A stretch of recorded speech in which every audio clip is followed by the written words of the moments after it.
Hello.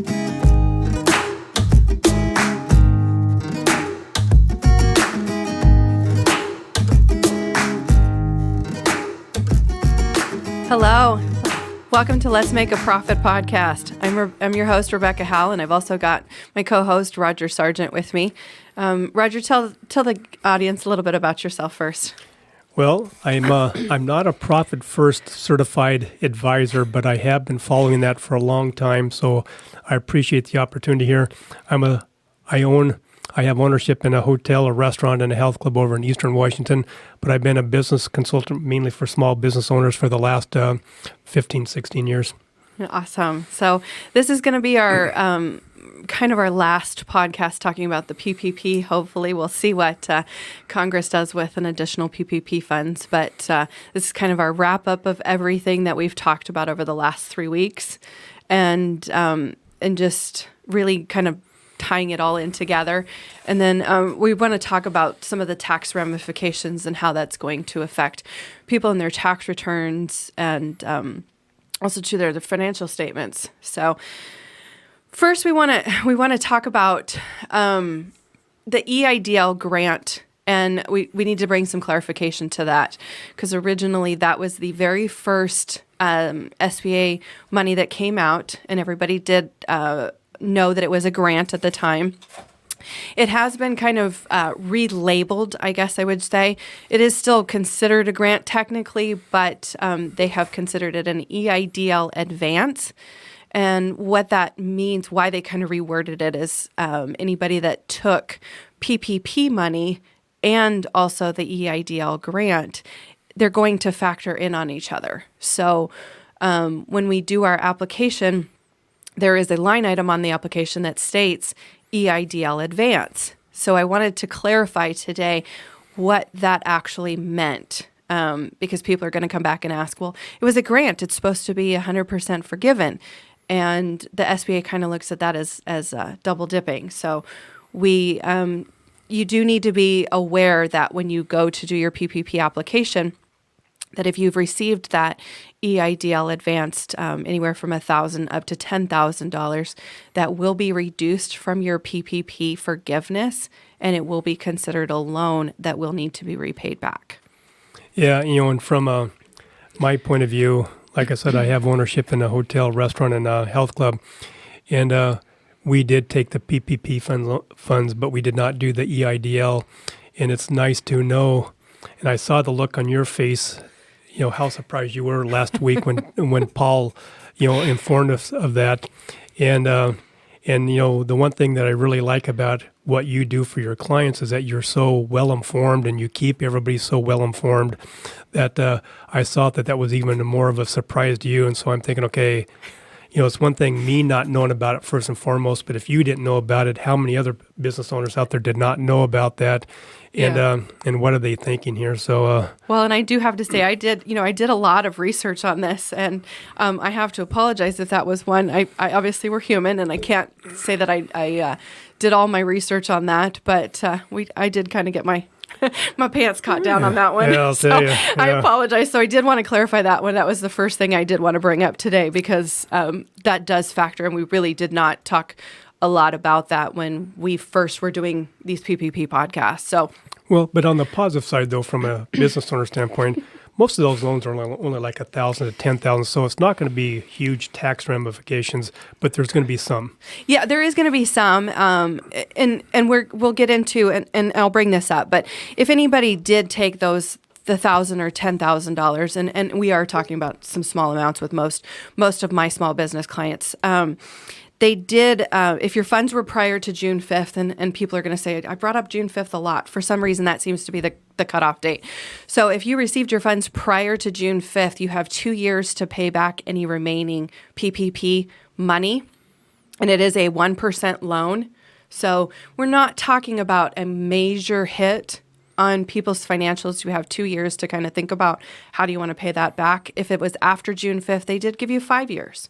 So a little bit more leeway there with that. But again, only being that it's a 1% loan, it's not going to be, I think people don't have to worry too much about it. But if you were concerned, with the grant obviously understanding what a grant really is, and then thinking that your PPP was going to be 100% forgiven, this amount does have to be factored into that. So, one of the things that we want to kind of clarify too, why the tax question keeps coming up and where your funds really should be. So we did kind of cover this a little bit with Paul. PPP, the loan itself should be as a balance sheet item as a liability. We can leave it as a short-term liability. It does not have to be a long-term liability, but maybe after forgiveness, we would reclassify it at that point. But it does need to be sitting on your balance sheet as a loan liability to be paid back. That money is not yours. The other thing that we need to address is the deductions that you used your PPP funds for. Obviously, it was set up to use them for payroll. You could use them for health insurance, rent, utilities. Those deductions cannot be included in your P&L, and also cannot be included on your tax return. So and then right now, I mean, a lot of people are doing that, but we need to be clarifying that those cannot be deductible expenses, and you should not be using those financial statements for loan purposes to get other funds. And then the tax returns, those cannot be included on that tax return. Obviously, if your PPP money gets forgiven in 2020, we can address those things and close them out in 2020. But if this carries over into 2021, there's going to have to be some adjustments on that. And I don't know if certainly bookkeepers, I would say that tax preparers are aware of this, because they're waiting for the tax software developers to come out with these softwares, and they're going to know that something needs to be done or addressed, and how are we going to address those. But I'm not sure that the typical bookkeeper is going to be able to really clarify all of this. And my biggest concern with it is we use this for payroll. We're going to have an issue with W-2s, and people aren't thinking about those. So where do we make those adjustments? Because you can't reduce salaries, because the salaries have to tie to the W-2s. The employees received those funds. So there's going to be some creative adjustments that are going to have to be made on the financial statements. And I'm sure there's going to be a lot of questions. And really, no one is going to treat it the same way. That's another question. And how do you have those conversations? Well, number one, you have to admire the lawmakers to help the small business owners out with this. But as you can see, that lawmakers might not all understand what it means to run a business and all the different implications on your on your income statement and your balance sheet. So I think you should go back a step and talk about really, when you bring up the fact about it's a balance sheet item, short-term, long-term liability, really what does that mean? It means it's not going on as income on your income statement, number one. Correct. Okay. Correct. It's not that. So you don't have to worry about that. You don't have to worry about the paying taxes on the PPP money. Right. But what is going to create concern is the same amount of money, depending on how big your PPP money is.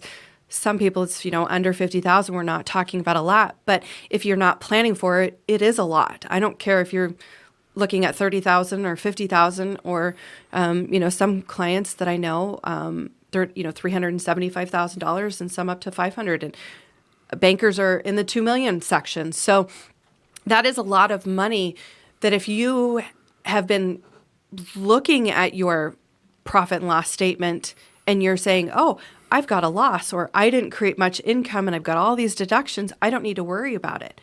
But when you remove those items from that, whatever your PPP money is, that now creates some taxable liability. If you're at a loss, great. But if you have a little bit of profit and now I've increased your profit $35,000 or $50,000 and you didn't plan for it, that's the attention I'm trying to bring to people, Right. is that you need to plan for those deductions. Cannot be included on that P&L or your tax return, which does create some tax liability. And I think that people need to plan for those. And we're getting towards the end of the year where tax planning, your CPAs, your accountants, your tax preparers should be reaching out to you. But this year, for sure, I would say that if you normally don't do tax planning with your accountant or your bookkeeper or a bookkeeper, I'm really going to kind of just not do tax planning with bookkeepers. But the tax preparers and your CPAs, if you don't normally have a tax planning appointment with them, this year is the year that you certainly want to have those conversations. So let's go now to the opposite side of the income statement. You've referred to that if the funds were paid for expenses, your payroll expenses and rent, whatever, that those monies cannot be included on that income statement. So there's a lot of business owners out there doing their own bookkeeping, and there's a lot of business owners out there that have bookkeepers that might not fully understand the processes that are going to be done. Walk us through what that's going to look like on removing those expenses, even though they're in your QuickBooks as an expense. How do you remove those to zero those out to equate to what you got from the PPP funding? You're going to have to do a journal entry of sorts. I mean, that's basically the only way to remove those expenses in a clean fashion, I would say. It would be the cleanest thing to reduce. And I wouldn't necessarily say that I would reduce expenses. I would leave the expenses intact. Personally, if I was to do the bookkeeping for my clients, and this is what I'm going to suggest to them, is that the journal entry creates a credit against the expense. So I would prefer to create a chart of account, a PPP rent offset, a PPP wage offset, so that it's a separate line item, so that it brings awareness to your tax preparers. You know, if you're not having those conversations with them, at least if your bookkeeper's helping you with these journal entries, creating those separate chart of accounts that are offset expenses. And I would title them, you know, PPP rent expenses, PPP wage expenses. So they're very clear on your P&L statement that these dollar amounts are credited to the profit and loss statement so that they're not included in those expenses. But the main reason I would suggest that is because of the wages. Because when you tie the whole process of wages, and if people aren't preparing payroll or they're not understanding that steps, is that you prepare the quarterly 941s. The IRS takes those every year. They take your tax return and whatever you report as wages, and they take that and combine it all with your W-2s, and they make sure that all of that matches. It matches with the Social Security Administration, it matches with the IRS, and if it doesn't, you're going to get a letter, and then you're going to have to spend time. Why doesn't it match? So I don't want people to just say, hey, we use this all for PPP, and we're going to do a journal entry to deduct wages and not have any paper trail for it. Because there needs to be some paper trail to that so that the amount gets reported correctly. And I'm speaking really off the cuff at this point because I don't know how the IRS is working with the software developers for the tax software on what they've got to do some separate boxes. And when you input a tax return, and anybody that's done TurboTax would understand what I'm saying. There's boxes that you have to answer questions to. I would assume that because of all of this unknown circumstances that we've never had to deal with, that the software developers would be asking and the IRS would be helping to really clarify some of those things, because this is all going to affect the tax returns and the P&Ls. But realistically, like I said, just creating that offset chart of account so that you're not messing with the integrity of the financials. You're just creating a separate line item that shows this is why I'm doing this purpose. Well said. And so if you're still out there and your head's still spinning a little bit, contact Rebecca or her staff just to get a better understanding what that truly means in case you didn't really follow all that. Because really, you can't break it down any more simpler than what you just did. But at the same time, some of you guys out there, that's not your wheelhouse. And so this is a time to take a couple minutes out of your day, contact Rebecca or her team, and really find the right way to do that and have a better understanding of that, because it's going to be new to all of us. It is. And I found a quote not too long ago, and it kind of went along with all of this PPP that we'd talked about, and the whole point of us saying that we know that you guys are frustrated. It changes every day. So I found this cute quote. Try to say that fast a few times. And it says, to conquer frustration, one must remain intensely focused on the outcome, not the obstacles. So we really have to look at, yes, there's a lot of obstacles in our face about how does this have to work? Why is this working? Why is it changing? What is the best way to do this? And we hope that through these podcasts that we've helped to kind of clarify and hopefully not create any more frustration, because that's not our plan. But if you are frustrated, we understand, and we're here to help to get through this process. And we just need to remember that what we're trying to do is not have to pay this money back. So again, you look at the outcome, not at what the obstacles are in our place.